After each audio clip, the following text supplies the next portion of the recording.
Hello viewers, welcome to my channel Science to Technology. In today's show, Science Thursday, we're going to talk about filament for 3D printing part 2. I'm hoping you have seen part 1, so let's dive deep into it. So now we are going into a bit more advanced section. So advanced printer simply means you can use advanced material. If you do not have advanced printers, you cannot utilize advanced material. It would be way too difficult, way too unreliable. And thankfully, there is only one vector, how hot this puppy is. So as in your vector is three things are the measuring point: bed, hot end and chamber. And all of these things have to be very hot. Compared to your ender, it will look like they are on fire.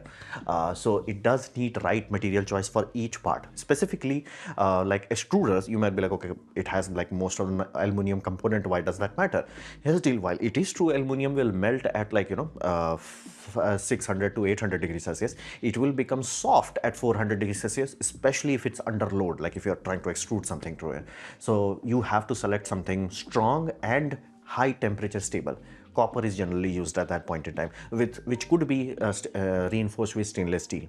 So you have to be mindful. It's not just like blanket, just heat it up, put more electricity into it. No, all of those things have to be carefully considered.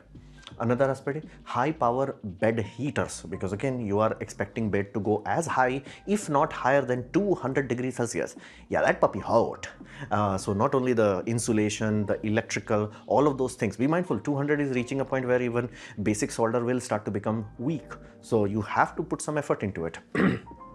And chamber also requires heat, because if you are talking about some big volume, you have to spend a lot of energy. Basically, it's a much more expensive than room heater, simply because the temperature is higher. So you could be looking at cool temperature, that is 70 degrees Celsius. Hot temperature can go hot. Now, thankfully, if the insulation is good enough, and again, you have bed heater, you have extruder. Once the air is heated up, it can easily maintain it for very little more energy consumption. Meaning, once the air volume heats up, it can maintain it generally. That's not too difficult.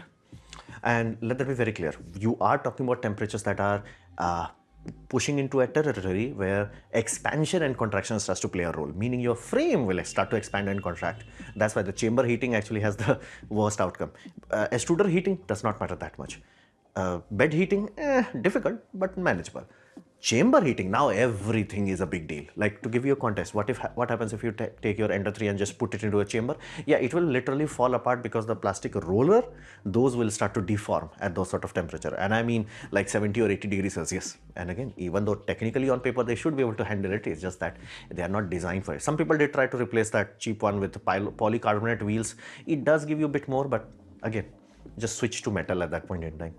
So you have to account for thermal expansion or contraction. It is not an easy thing. Let's just put it that way. It's not an easy thing. Now, that takes care of the printer part. Another is preparation stage. This is not a big deal if you're just starting out 3D printer, especially if you're dealing with PLA. The moment you go into high performance puppies, yeah, most of those puppies for some reason is hygroscopic, meaning they drink water from the atmosphere. So nylon, TPUs, PAVA, PEEK, all of these things require drying. Now, of course, some requires milder drying, some requires brutal drying, some requires full-on cooking. So that does become an issue. And it's not just like, okay, minor surface imperfection. No, the biggest place where this will have the biggest penalty to you is layer addition, which, mind you, 3D printer is already weak at that domain. So having more weakness, it just makes your part useless, even though you are using phenomenally high-grade polymers. So moisture will mess up layer bonding, and it will have way too many acids, like popping, because water will boil off at the system hot end, and then poop, it will go poop, poop, poop. Yeah, it's bad. So let that be very clear. If you do not want to waste your hyper expensive filaments, thou shall dry the filament. And because many of these filament require such a high temperature to dry, because again, let that be very clear, if it's very hygroscopic, it means it also requires a lot of heat to remove that water. If it was mildly, it's like a milder temperature, it will heat it up, no problem. No, these things drinks water, so you have to heat them up. And here's the problem. Early people figured out, while the companies are shipping you the fancy filament on normal plastic reels, those plastic you put in an oven, the reels will melt. And not melt as in like go from solid to liquid, but they will warp. So people have to invent laser cut sheet metal, this puppy which is designed to handle that sort of temperature. Now you can put it in a chamber that is like 100 degree plus constantly. So there are a lot of designs where you have laser cut materials and all that. So must keep filament dry for quality control. Otherwise, you are just doing what we call hope and pray. So the peak of the material is peak. Polyether ether ketone. Who the hell come up with the name in chemistry, my man? It's weird. It's thermoplastic. Now let that be clear. It's one of those what we call engineered plastic, which is made for demanding application. It's not made for like, okay, let's see what works. No. This was like, okay, what are your requirements? Now it is expensive because again, it's a peak material, but it is an engineered material, meaning scientists sat down. It's like, yo, what do you want? What do you need? All of those things on a chemical level. Like this, sometimes scary, like how smart humans are sometimes in chemistry. It's like, we can figure out which exact bonding matrix will be chill enough. I'm like, damn. To give you a context, like this puppy can go against toe to toe with steel. Yes, it's a plastic, and yes, it can go toe to toe with steel. It will not beat steel, not all steel, but it can stand. And tensile strength of 100 megapascal, meaning other things will fail before this puppy gives out. So it's good. It's good. It's like, bro, I got this. Me good. So fundamentally good. And it's also stable at 200 degrees Celsius. Oh, 260 degrees, meaning your ABS part will fall apart before this is like, bro, something happened. Meaning you can put actual part inside engine bay, which is much hotter, and this will be like, I got this. I got this. I do not care. Like, I got this. It's good. And it's chemically inert, meaning you can put acetone into it and it will like, brah, me good, brah, me good. We don't care. How chemically inert is? Yeah, it is safe to put inside human body. And yes, there are physical spinal implants that are made with this and put inside your spine. And it's like, I got this. This is peak material. But again, let that be very clear. The cost, you do not ask about it. You do not. If you have to ask how expensive peak is, you can't afford it. And to give you a context, it has one thing against metal that is genuinely mind-blowing. This puppy does not fatigue. Like this puppy is like, once you have a structure made out of it, it's like, fatigue, what is that? Like this can tank so much fatigue cycle that aluminum and titanium and steel, they're like, bro, chill, bro. Bro, we died long ago, bro. Chill. Fatigue wise, it's scary sometimes. Like, and then you will understand why people want to make gears out of it and sort of stuff out of it. It's like, oh, while temperature is not that high, it's just that you put in a place, like, for example, inside of an aircraft or where you have, like, tubings and hydraulic line clamps and all that. Yeah, those places should not even be 100 degrees Celsius. If they are above 150, something bad is going on. If they are above 200, something bad has happened. The plane is on fire. It does not matter after that. So 260 is good enough. And the fact that it can withstand fatiguing, that's the biggest weakness of most material. This is like, I got this. Like this got it so much that ESA, European Space Agency, put this puppy in ISS to print out peak materials for testing. So it is peak, but again, expensive. And again, you have to boil this thing alive in order to remove water from it. Now we come to another high performance material, nylon. Now we talk about nylon because it's the world's first synthetic fiber made by DuPont in 1939. Let that be very clear.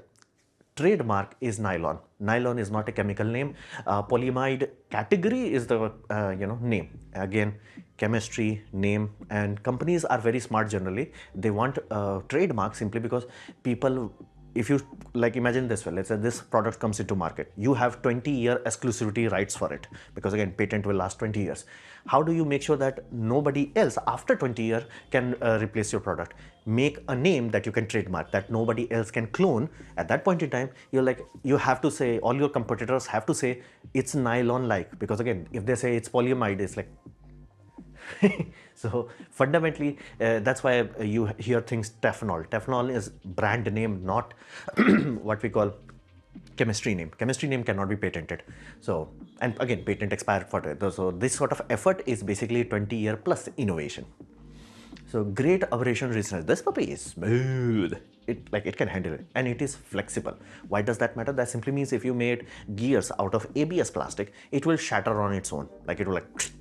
Now nylon, all your Makita, DeWalt, basically hand drills, most of them have nylon gears in their system. Only some very high performance one that is, or very old one, that has metal gears. Most of them new ones are like, or it could have like powdered metal, which many people say is actually worse than nylon one.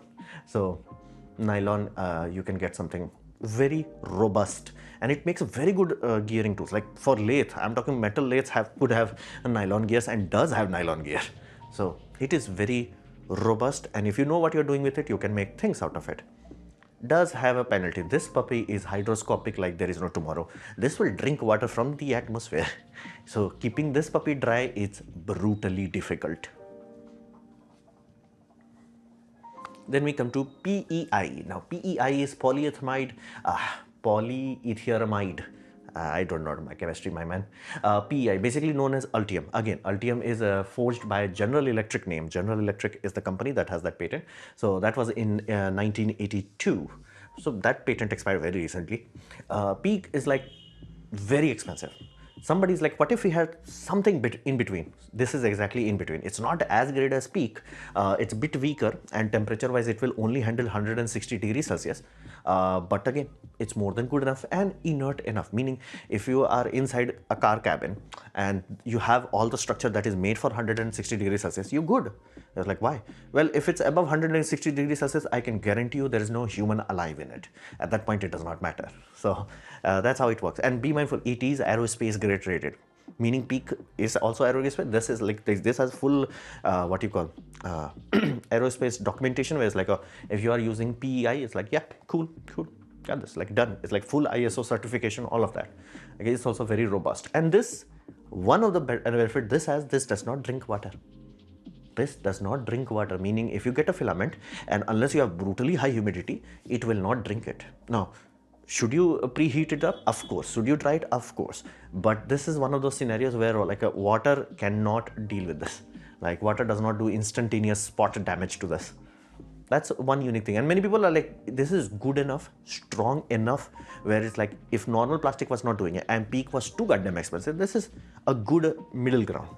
So these sort of materials allow us to do things in 3D printing, where it's like, yeah, you can make stuff, you can make prototypes, you can make real hardware that you can utilize. Again, things like a lot of ISS hardware, things like space suit structures that are made out of those things. Again, filter and all that, but again, 3D printed hardware in space suit. So these sort of things are robust. And again, aerospace grade rating means people have used it, only then it gets and does not burn. It will not release fumes if when you catch on fire. So really good stuff. Expensive, but good, but not as brutal as PEEK. So this was my presentation on basically part 2 of pro grade filaments. Hopefully you have liked it, learned from it. In that case, please click the like button, share it amongst your friends. That will help me a lot. If you didn't like it, didn't enjoy it, I urge you to press dislike, press it twice to show me extra disappointment. Please leave a comment because I do try to reply to all of them. Subscribe, press the bell icon if you're free, and as always, thanks for watching.